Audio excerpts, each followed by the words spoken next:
같이 낭독하겠습니다. 창세기 3장 16절에서 19절 세 절만 우리 낭독하겠습니다.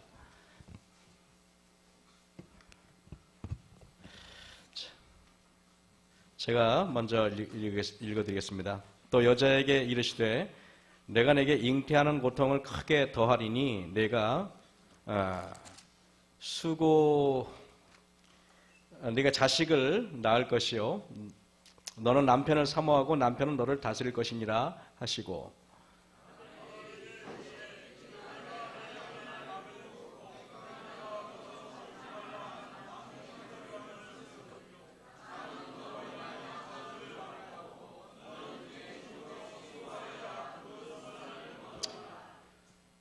네. 뒤에는 제가 19절 바로 읽겠습니다. 내가 얼굴에 땀이 흘러야 식문을 먹고 필경은 흙으로 돌아가리니 그 속에서 내가 취함을 입었습니다. 너는 흙이니 흙으로 돌아갈 것이니라 하시니라 했습니다. 우리 오늘 말씀의 제목은요, 고통이란 이름의 선물에 대해서 여러분에게 말씀드리겠습니다. 여러분이 받을 은혜 찬양대 특창으로 다 받으셨죠? 제가 가벼운 마음으로 말씀을 하겠습니다. 자, 우리가 이제 보통 아담과 하와가 선악과에 관심을 보이고 선악과를 따먹고 나서 인류의 고통은 시작되었습니다. 그래서 선악과를 따먹고 나서 그들이 처음으로 하는 게 하나님의 전전을 피해서 도망가는 것이었고요. 그래서 하나님께서는 그에게 이제 아까 말했지만은 이렇게 하나님께서 엄명하십니다. 뭐라고 엄명하시냐면은 여자는 잉태하는 고통을 당할 것이요 남자는 뭐라고요? 노동해가지고 처자식 벌어먹이는 고통을 당할 것이다. 이렇게 하나님께서 엄명하셨습니다. 고통은 하나님께서 우리에게 약속하셨기 때문에 죄 짓고 나서 일이기 때문에 고통은 단지 나쁜 것만은 아니라는 생각이 드는 것입니다. 오늘 그거에 대해서 말씀드리겠습니다. 그래서 보통 여자분들은 이렇게 해설하는 고통인데 얼마나 아픈지에 대해서 저희들은 솔직히 잘 모릅니다. 근데 우리 여성분들은 아픈 거 아픕니까? 네, 웃으시는데 아픈 것 같습니다. 근데 남자들은 잘 몰라요. 근데 하여튼 뭐 고통, 그 해산의 고통보다 더 큰 고통은 없다고 할 정도니까, 그러게 선악과를 따먹지 말았어야죠. 그 다음에 여기 남자들은 이렇게 수고하는데 보면은 이것도 보면 그림을 찾는데요. 전부 다 보면 또 보면은 여자들이 이러는 게 또 더 많아요. 여자들은 그럼 뭐 해산의 고통도 다 하고, 뭐 일도 많이 하고. 죄송합니다. 어쨌든 우리 여성분들 좀 많이 좀 위로받으시기 바랍니다. 고통은 그 손수술 전문 외과 의사인 폴 브랜드 박사는 고통이야말로 우리 몸을 보호해주는 센서 장치라고 이야기합니다. 이분이 나환자들을 치료했는데요. 놀랍게 이 나환자들에는 있잖아요. 그러면은 쥐들이 들쥐가 나환자들이 그 거하는 거처가 그렇게 좋은 조건이 아니잖아요. 이게 쥐들이 막 들끓는데 쥐들이 나환자들이 이렇게 막 이렇게 상처에서 이렇게 진물이 나고 썩어가니까 냄새가 나니까 쥐들이 오히려 그걸 더 좋아하는 것입니다. 그 들쥐들이 이렇게 막 다리를 갉아먹는데 나환자들은 고통을 느끼지 못하니까 신경이 없으니까 자기 다리를 갉아먹어도 아픔을 느끼지 못하니까 모르는 것입니다. 아침에 일어나 보면은 다리가 없어요. 그러는 경우도 있습니다. 또 심지어는요, 한 번은 이제 이렇게 못에 찔렸는데요. 못에 찔렸는데 이렇게 가보면 우리는 여러분 못에 찔리면 즉시 알잖아요. 근데 못에 찔렸는데 집에 와 보니까 이렇게 다리를 만져보니까 못이 찔려 있는 거야. 근데 못이 찔려도록 아픈지를 모르는 겁니다. 여러분, 그래가지고 건강한 사람은요, 새 구두를 신으면은요, 몇 시간을 다니면은 뻣뻣한 가죽이 발가락에 어느 부분이나 뒤 발꿈치를 아프게 하기 때문에 그러면 우리는 고통으로 인해서 절뚝거리며 보폭을 좀 줄이든가 통증을 유발하는 자극을 줄이려고 매우 애쓸 것입니다. 그러나 나환자들은 발꿈치의 통증을 전혀 느끼지 못하기 때문에 다 허물이 까져도 그걸 모르는 것입니다.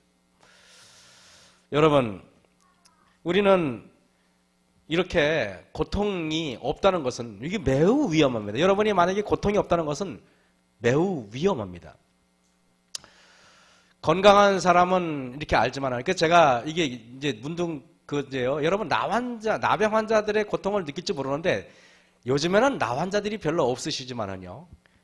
정말 옛날에는 이 나병을 갖고 있는, 문둥병 갖고 계신 분이 얼마나 많은지, 나병 환자들에 대한 인식도 매우 안 좋아요.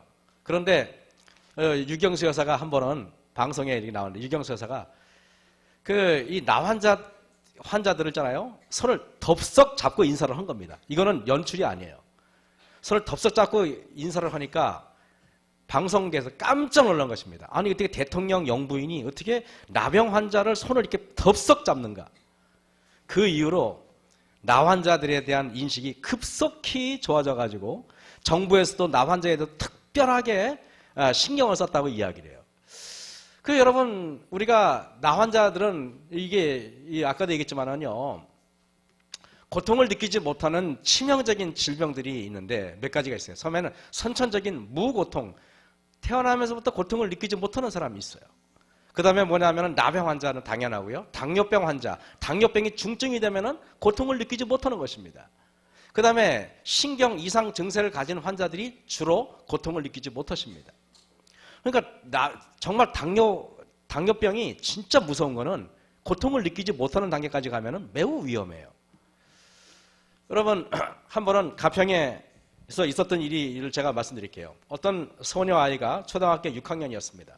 어머니가 초등학교 5학년 때 돌아가셔가지고 이 아이가, 여러분, 아이가 이제 밥을 해야 되니까 언니도 없고 혼자 이제 아버지 밥을 해줘야 되는데, 애가 한 밥이 얼마나 자기가 해도 반찬이 맛있었겠어요? 여러분, 찌개를 끓여도 맛있었겠습니까?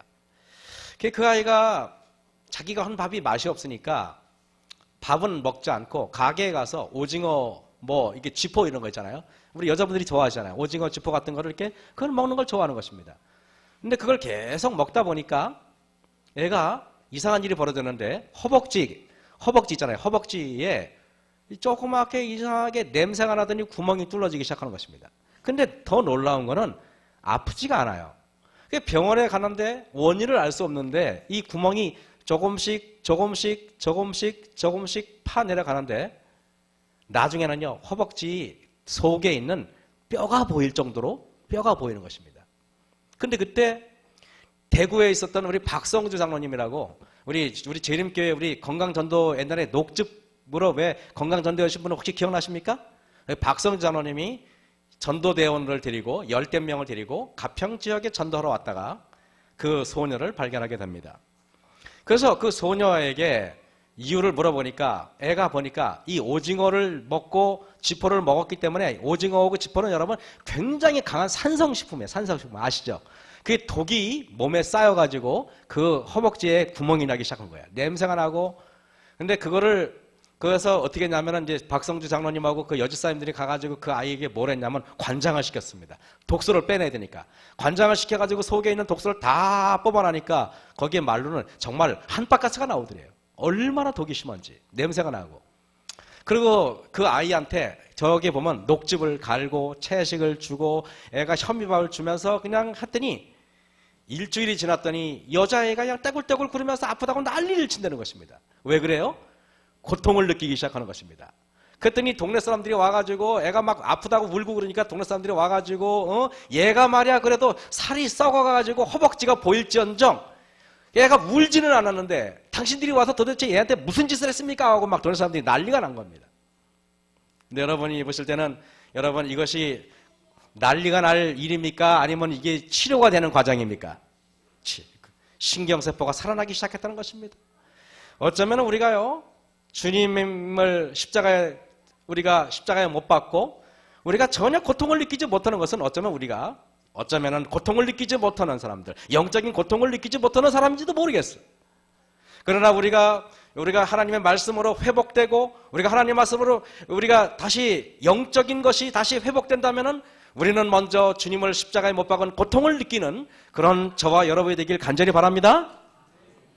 아멘 소리도 회복되어야 됩니다. 간절히 바랍니다. 그러셔야 됩니다. 매일 반복되어야 되네. 그래서 그 소녀아이가 처음에 이렇게 통증을 느끼다가 일주일이 지나고 2주일이 했더니 놀랍게 그 상처가 아물고 시작하는데 나중에 한 달이 지나니까 다 살이 채워지는 것입니다. 그 아이는 지금 건강한 아이가 됐어요. 여러분, 우리가 여기에 보면은 우리는 고통을 느끼지 않은 것은 매우 위험한데요. 한 번은 제가 여기 보면은 암이라는 거 보세요. 이 암세포가 저기 여러분 보면은 저기 큰 세포가 암세포입니다. 저 암세포가요, 처음에 생겼을 때부터 아프다면은 암은 그렇게 무서운 암이 아닐 것입니다. 근데 이 암이 다 죽을 때까지 치명적으로 되기 전에는 전혀 느끼질 않는 것입니다. 만약에 암이 처음에 걸리자마자 아팠다면은 병원에 가가지고 즉시 치료를 받을 텐데, 암이라는 건 죽기 전까지는 전혀 몰라요. 전혀 통증이 없다는 것입니다. 여러분, 감기가 왜 안 무섭냐면은 걸렸다 하면 아프니까 안 무서운 거예요. 교회에서도 마찬가지입니다. 교회에서 우리가 여러 가지 하나님의 말씀에 맞지 않는 행동을 하는데 아무렇지도 않아. 그런데 아무렇지 않는 게 더 무서운 것입니다. 여러분, 제2차 세계대전 중에 여기에 보면 저 지도가 저게 이탈리아의 안치오 지역의 해안이에요. 우리 아이를 좀 조용히 시키기 바랍니다. 근데 해안인데요.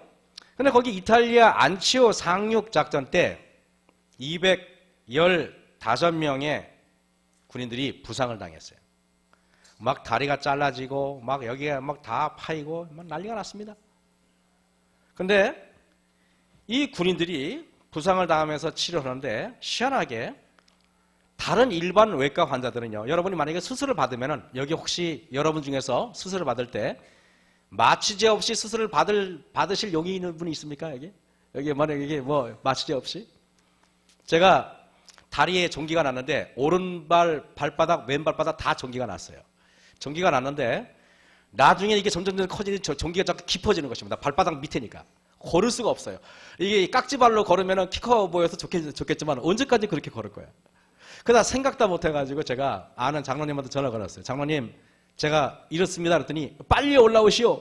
내가 치료해 주겠어. 그랬다. 그러니까 장로님한테 갔더니 장로님이 수술을 하는데, 이렇게 수술하는데 오른발에도 마취제를 넣고 왼발에도 마취제를 넣는데, 근데 제가 수술을 처음 받아봤어요. 그런 수술은. 근데요, 칼이 이렇게 들어가는 게 다 느껴지는 거야.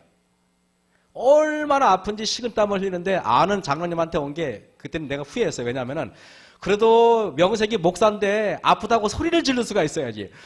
여러분 애 낳을 때 여자들이 참는 것처럼 그냥 이를 참으렸는데 장로님은 나보고 왜 마취했는데 그렇게 엄살을 떠냐고 말하면서 농담해가면서 교회는 잘 되냐 이러면서 얘기 두런두런하다 난 미치겠어요. 아주. 근데 그때가 2월 달인데 식은땀이 쫙 나는데 등짝에 있는 그 런닝구가 다 젖었어요. 얼마나 아픈지 이를 악물고 참은 거예요.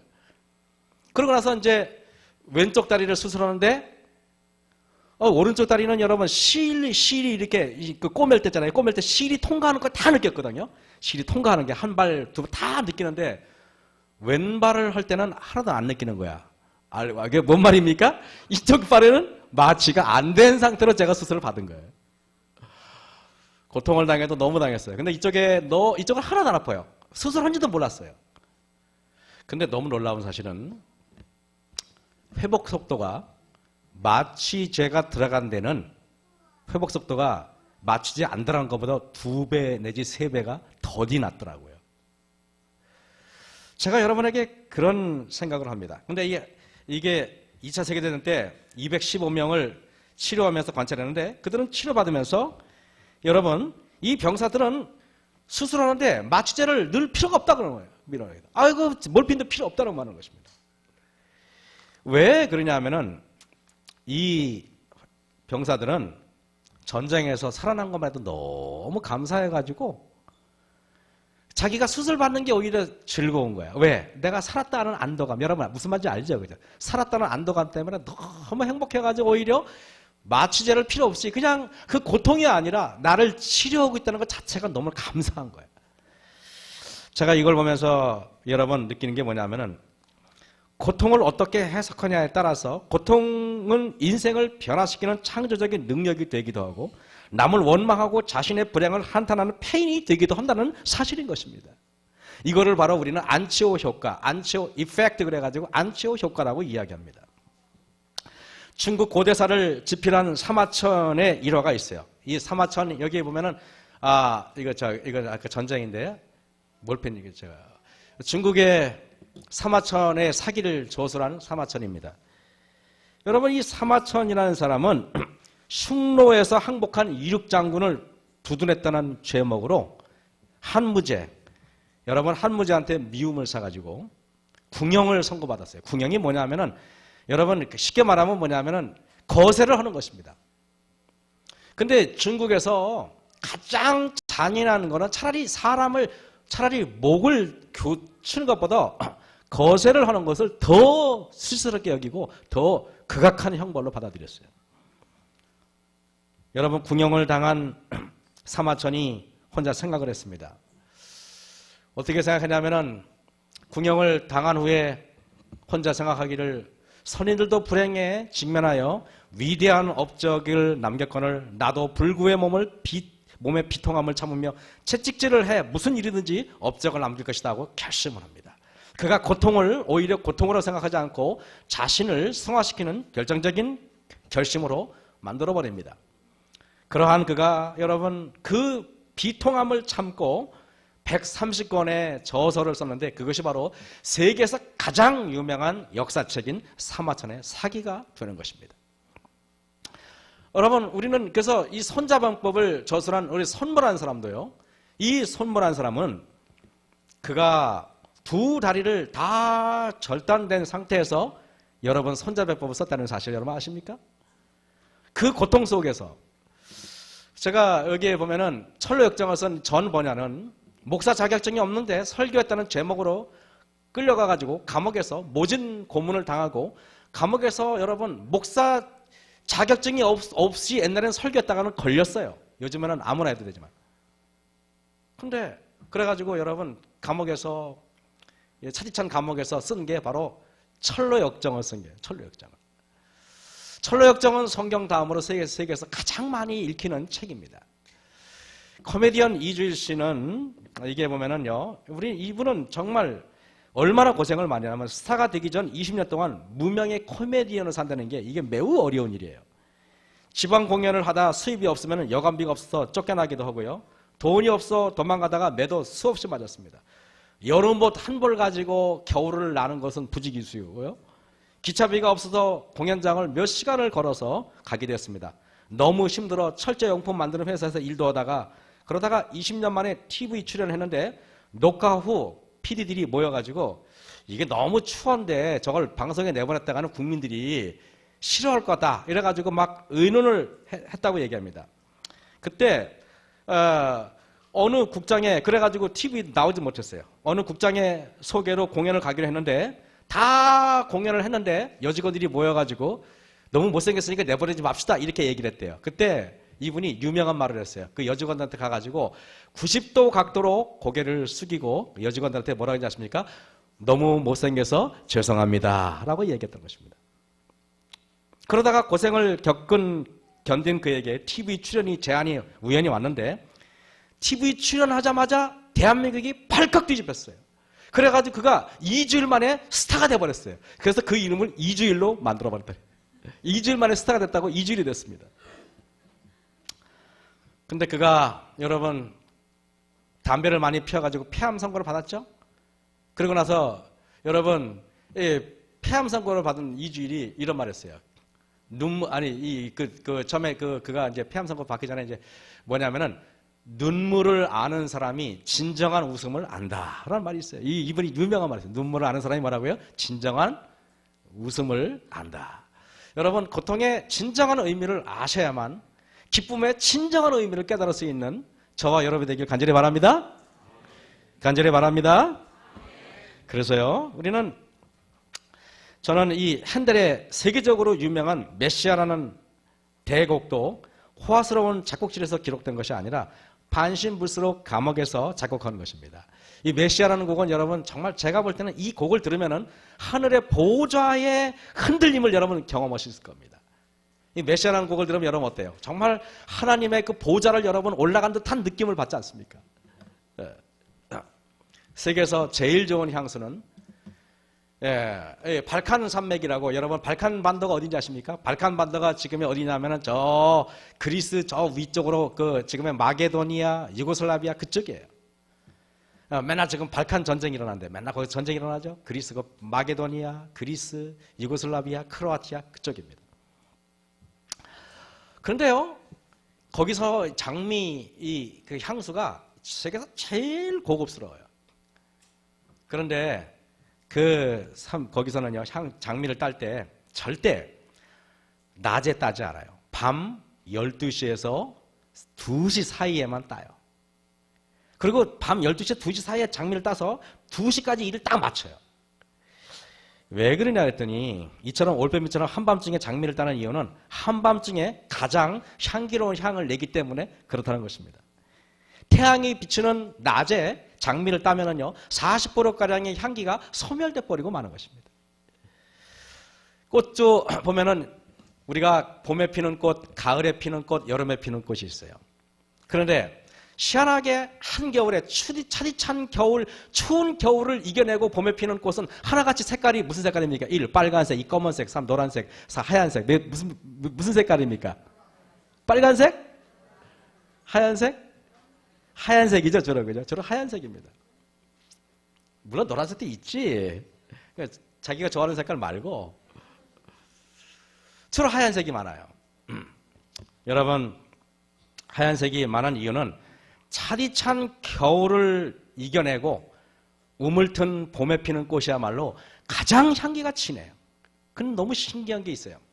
봄에 피는 꽃이 있고 여름에 피는 꽃이 있고 가을에 피는 꽃이 있는데 희한하게 봄에 피는 꽃들은 향기도 진할 뿐더러 열매를 맺는 꽃들이에요. 그래야 안 그래요, 여러분? 봄에 피는 꽃이 주로 뭡니까? 사각꽃, 백꽃, 살구꽃, 벚꽃 전부 다 열매를 맺히더라 이겁니다. 그래서 여름에 피는 꽃들은 색깔이 화려하지만 열매는 없어요. 여러분, 고통을 이겨낸 사람이야말로 품성의 열매, 성령의 열매를 맺는 사람들이에요. 품성의 열매를 맺고 성령의 열매를 맺기 위해서 저와 여러분은 우리에게 허락하는 모든 고통을 인내하고 감사하게 받아들이는 저와 여러분이 되시길 간절히 바랍니다. 아멘 소리 안 하신 분도 그러길 바랍니다. 여기 보면은 C.S. 루이스라는 사람은요, 타임즈의 표지 모델로 기록될 정도로 세계적으로 유명한 기독교 작가입니다. 근데 이분이, 이 C.S. 루이스가 다음과 같이 말했어요. 여기에 보면은 하나님은 기쁨 속에서 우리에게 속삭이고 양심 속에서 말씀하시고 고통 속에서 소리치십니다. 그렇습니다. 제가 새해 벽두에 여러분들에게 도대체 무슨 말씀을 드릴까 하다가 우리 성도님들에게 좀 희망의 메시지를 좀 줘야겠다.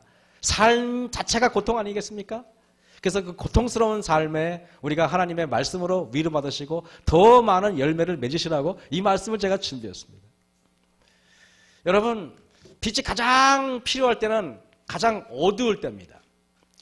성경에서 구약시대에 가장 어두웠던 시대는 언제냐면 이스라엘이 망했을 시대고 예루살렘 성이 처참하게 무너졌을 때예요. 그때가 언제입니까?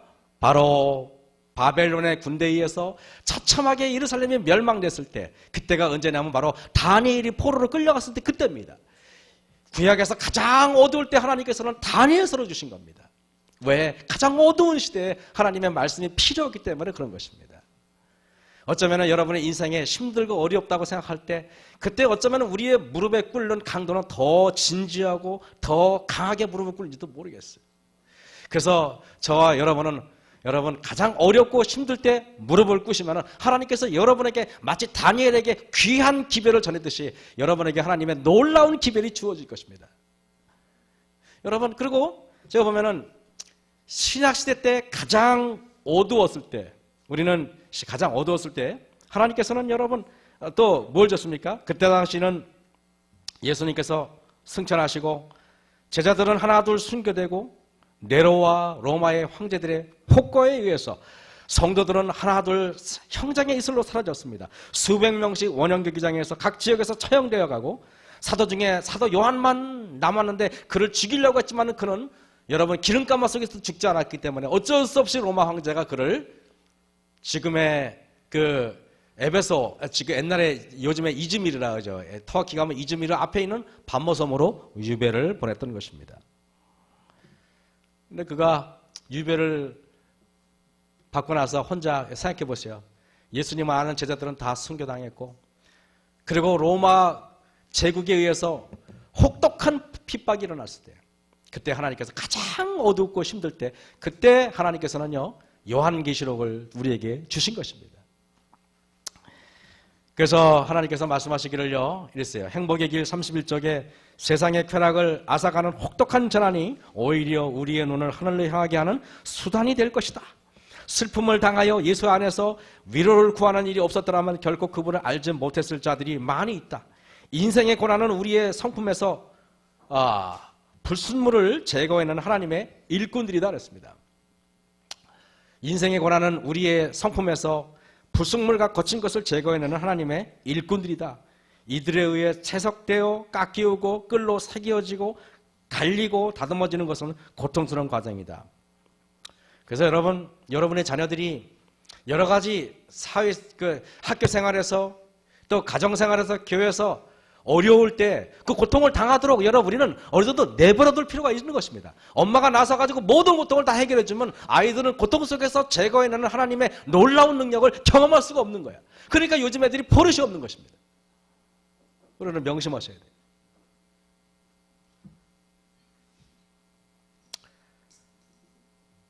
우리가 고통을 당하지 않으면 우리는 잘 몰라요. 여러분, 제가 우리 친한 분의 그 성남에 있는 집에 놀러 갔어요. 근데 이 친구가 한 10년 가까이 됐는데, 이 친구가 갑자기 새벽이 됐더니 저보고 어디를 가재요. 그래서 어딜 가냐 그랬더니, 그날 밤 잤거든요, 그 집에서. 그랬더니 저보고 자기 눈이 미사 가니까 가재요.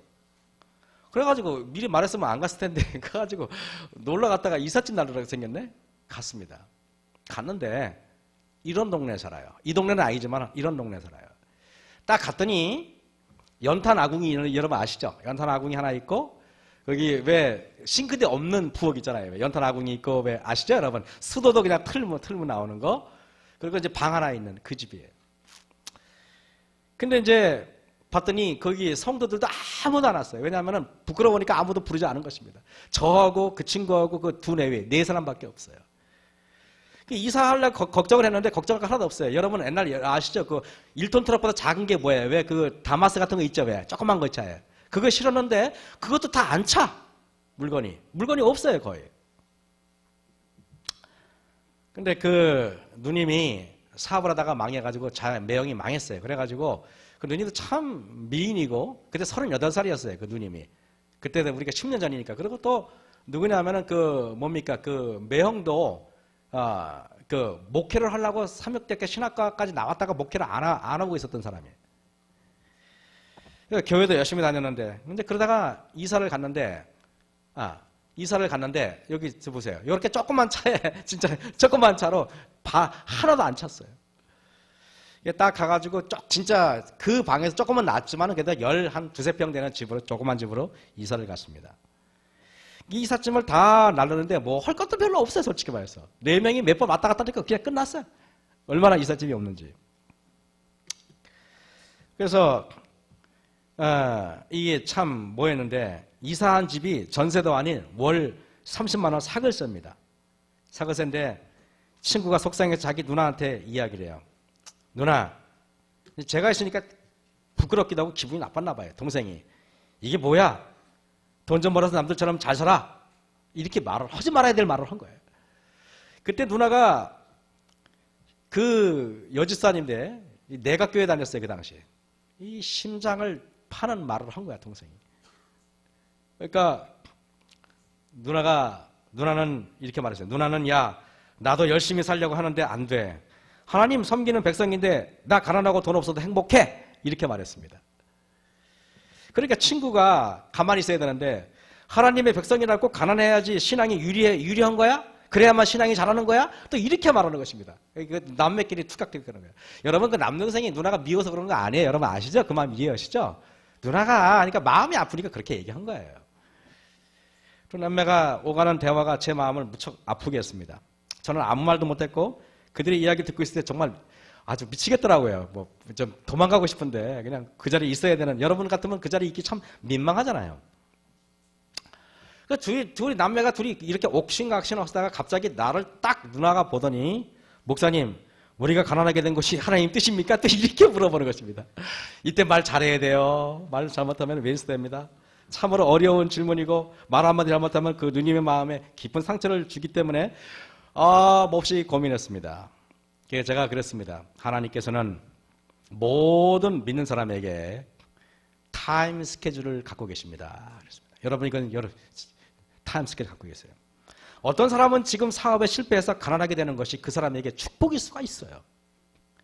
어떤 사람은 건강한 게 지금 축복일 수 있고, 또 어떤 사람은요, 그 건강을 잃어버리고 아파서 내가 무릎을 꿇기 때문에 하나님을 찾으면 그것이 축복이 될 수가 있는 거예요. 어떤 사람은 교통사고 난 게 어떻게 보면 축복이 될 수가 있어요. 여러분, 그 무슨 말인지 알죠? 제가 그런 얘기를 했습니다. 그런 얘기를 했더니 그 사람이 만약에 사업이 번창했더라면 오히려 하나님을 떠나고 오히려 방정한 인생을 살 수도 있는 사람이 사업에 실패해가지고 하나님 앞에 무릎을 꿇고 하나님께 돌아온 경우도 여러분 보시면 얼마나 많겠습니까? 만약에 그런 일을 따지면은 하나님의 아들을 잉태했던 마리아는 평생 가난하게 살았어요. 그리고 여러분 후처로 들어가가지고 그 배달한 다른 형제들이 그 예수님을 구박할 때 그 모든 아픔을 그 마리아가 당했단 말입니다. 그리고 하나님의 아들을 키워줬던 요셉은 여러분 가난하게 살다가 여러분 일찍 죽임을 당했어요. 그렇게 따지면 그때 맨날 생일 때 화환이 수천 개씩 오는 빌라도와 헤롯은 여러분 그러면 여러분 행복한 사람입니까? 복된 사람입니까? 때로는 가난한 것이 축복일 수도 있잖아요. 그러면 하나님께서는 여러분 하나님의 아들인 요셉을 키웠던 예수님을 키웠던 마리아와 요셉을 하나님께서 가난하게 두는 것은 그것이 축복이기 때문에 그것이 최선이기 때문에 그렇게 했던 것입니다. 제가 이런 얘기를 했더니 갑자기 누님이 눈물을 펑펑 쏟으면서, 제가 이삿짐 날라줘도 아무리 날라줘도 고맙다는 말을 한마디 안 했던 사람이 갑자기 나한테 고맙습니다 눈물을 흘렸다 고맙다 그러는데, 그거 제가 깨달은 게 하나 있어요. 목사는 이삿짐 잘 날라줬다고 고맙다는 소리를 듣는 게 아니라 적절한 말씀을 잘 전해야 고맙다는 말을 듣는구나 깨닫는 것입니다. 성도 여러분, 하나님의 음성을 들으시고 가난의 고통을 낙담하지 마시고 감사하시고 열심히 봉사하시면 하나님께서는 때가 되면은 재물의 축복도 주실 것이고 때가 되면 더 많은 축복으로 여러분에게 갚아주실 것입니다. 그래서 보면은요, 여러분 실물교훈에 331쪽에 그런 말이 있어요. 그리스도께서는 완전한 품성을 얻는 일이 쉽다는 보증을 주셨습니까? 안 줬습니다. 품성은 저절로 되는 게 아니에요. 여기에 보면은 고상하고 모든 면으로 원만한 품성은 선천적으로 타고나는 것이 아니다 그랬습니다. 어떤 사람은 그런 얘기를 해요. 선천적으로 어떤 사람은 착해요. 아닙니다. 선천적으로 어떤 사람이 착한 사람은요, 대개 보면 선천적으로 착한 사람들의 특징이 뭐냐면 겁이 많고 소극적이고 그 다음에 뭡니까? 내성적이고 그 다음에 쉽게 변질될 수가 있어요. 그렇기 때문에 여러분 그렇잖아요. 보통 여자들 그러잖아요. 내가 처녀 때는 내가 얼마나 착했는지 알아? 근데 너 만나고 나서 내가 이렇게 나빠졌다 그러잖아요. 그러니까 선천적으로 착한 건 나빠질 수 있다니까요.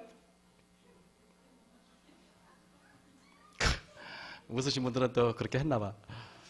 그러나 여러분, 거듭남에 온유하면은 환경이 변했다고 변하지 않고 어떤 일이 있다고 변하지 않는 것입니다.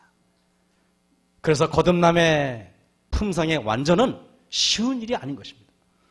그것은 우연히 얻어지는 것도 아니고 고상한 품성은 여러분 그리스도의 공로와 은혜를 통하여 그 다음에 개인의 노력을 얻을 수 있다는 것입니다. 여러분이 결심하시고 새해에 여러분이 결심하시고 우리가 정말 내 이 성격의 모난 부분을 고치기 위해서 하나님 앞에 무릎을 꿇고 또 기도하시고 그래서 더욱더 열심히 하나님께 나아가는 저와 여러분이 되시길 간절히 바랍니다. 그래서 여러분 하나님께서는 재능과 정신력을 주시지만은 품성 형성은 우리가 하는 것이다 그랬습니다. 그렇기 때문에 내가 결심하고 내가 하나님의 말씀에 무릎을 꿇고 해야 되는 것입니다. 내가 보니까 운동도 여러분 하나님이 해주시지 않더라니까요. 이 근육도 그냥 생기는 게 아니라 내가 운동해야 되더라니까요. 품성에, 그래서 여러분 육체의 연습은 약간의 유익이 있으나 경건의 연습은 많은 유익이 있느니라 했습니다. 경건의 연습을 통해서 우리는 많은 유익을 얻는 저와 여러분이 되시길 간절히 바랍니다. 그래서 어느 누구도 나는 품성의 결점을 고칠 수 없다고 말하지 못하게 하래요. 제가 목회할 때 처음에 어떤 분이 그러는 거예요, 저한테. 이분이 경상도 부산에서 오신 분인데 아주 성격이 괄괄해요.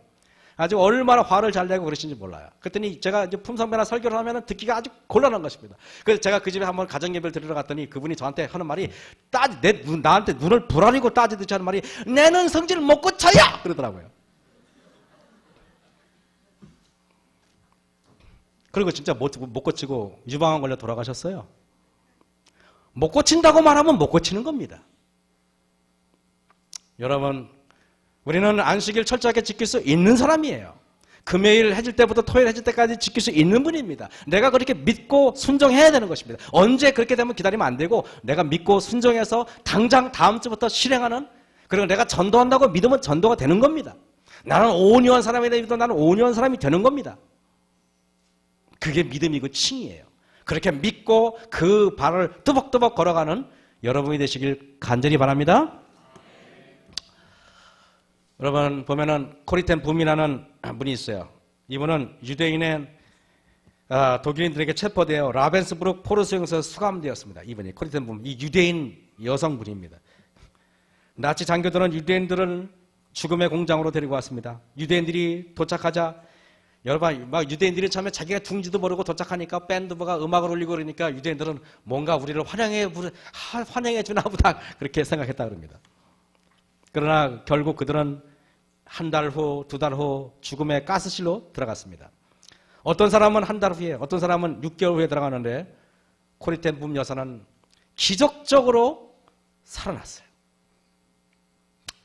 근데 불행히 6년간 사람을 태우는 영광로가 쉬지 않고 탔습니다. 불행하게도 히틀러가 600만 명의 유대인들을 다 죽였어요. 이 코리텐 붐이라는 유대인은 그 포로 수용소에서 살아남았는데 그녀는 살아남아서 포로 수용소에서 끌려갔다가 살아온 이들이 얼마나 많은 유대인들이요 갔다가 살아났는데 너무나 무섭고 끔찍한 일을 당해가지고 절반 이상이 정신적으로 문제가 생겨버렸어요. 근데 그녀는 증언하기를 그때 시련 속에서 살아남은 자들 중에 그래도 남을 용서해 준 사람들은 정신적인 회복을 얻었지만은 용서하지 못한 자는 정신병에 시달려가지고 평생 정신병원에 입원한 사람들도 많았다는 것입니다. 코리는 독일에서 큰 시련을 겪은 자들에게 하나님의 용서와 사랑의 기별을 전했습니다. 여러분 정신적으로 문제가 있고 공포에 시달리는 자기의 동포들을 찾아다니면서 손을 잡아주고 하나님의 말씀을 증거하고 그들을 여러분 회복시키려고 무진애를 썼어요. 어느 날 밤 그녀가 독일 뮌헨에서 강연을 하고 있었습니다. 그녀는 하나님의 용서에 대하여 수백 명의 독일 사람들 청중들에게 이야기한 후에 청중 속에서 한 남자를 주목하게 됩니다. 그는 라벤스부르크 수용소에서 자기 여동생 베치를 블라우스를 벗기고 주먹으로 그녀를 두들겨 패고 성폭행을 하고 두들겨 때려 죽인 그 장본인이 그 청중 가운데 있었던 것입니다. 그 독일 남자가 자기 여동생을 때려 죽인 그 남자가 뚜벅뚜벅 걸어오는데 한눈에 봐도 그걸 잊지 못하잖아요, 여러분. 그래 안 그래요? 한눈에 봐도 그 남자를 대번 알아봤습니다. 근데 그 독일 그때 그렇게 악행을 했던 그 사람이 일어나서 눈물을 흘리는 겁니다. 그러면서 또벅또벅 걸어오더니 코리텐 붐 여사님, 나를 용서해 줄 수 있습니까? 라고 물어왔습니다. 코리는 대답했습니다. 나는 당신을 죽이고 싶었고 나의 감정은 복수로 당신을 불태우고 싶지만은 그러나 나 스스로 알고 있는 것은 내가 당신을 용서하지 않으면 내 속의 모든 사랑이 말라버릴 것이고 분노와 용서하지 않으려는 생각이 나의 영적 심령을 갉아먹으리라는 것입니다. 코리는 끌어올리려는 감정을 억제하고 앞에 걸어나가서 그 독일 자기 여동생을 때려 죽인 그 남자의 두 손을 잡았습니다. 눈물 흘리면서 코리텐 문여사가 다음과 같이 얘기했습니다. 형제여, 나는 당신을 용서합니다. 그 말을 그 코리텐 문여사가 쉽게 했다고 여러분 생각하십니까? 결코 그렇지 않을 것입니다. 그녀는 회상하기를 내가 그를 용서했을 때 새로운 평화가 나의 생애에 충만하였습니다. 코리는 죄인을 용서하시는 예수님의 십자가를 진정으로 바라본 여자인 것입니다. 그가 찔림은 우리의 허물을 인함이요 그가 상함은 우리의 죄악을 인함이라. 그가 징계를 받음으로 우리가 평화를 누리고 그에게 채찍에 맞음으로 우리가 나음을 입었도다라는 말씀. 여러분, 하나님의 죄를 알지도 못하신 자로 하여금 우리의 죄를 대신한 것은 어쩌면 코리텐 여사가 그리스도를 마음속에 품고 있지 않았더라면 자기 여동생을 짓밟고 때려 죽인 그 남자를 결코 용서하지 못했을 것입니다. 성도 여러분, 2016년도는 어쩌면 우리 마석교회에게는 매우 중요한 해입니다. 이제 새로운 성전이, 새로운 비전센터가 완성이 되고 우리는 어쩌면 이제 그 비전센터를 활용해서 더 많은 주님의 사업을 이루어내야 됩니다.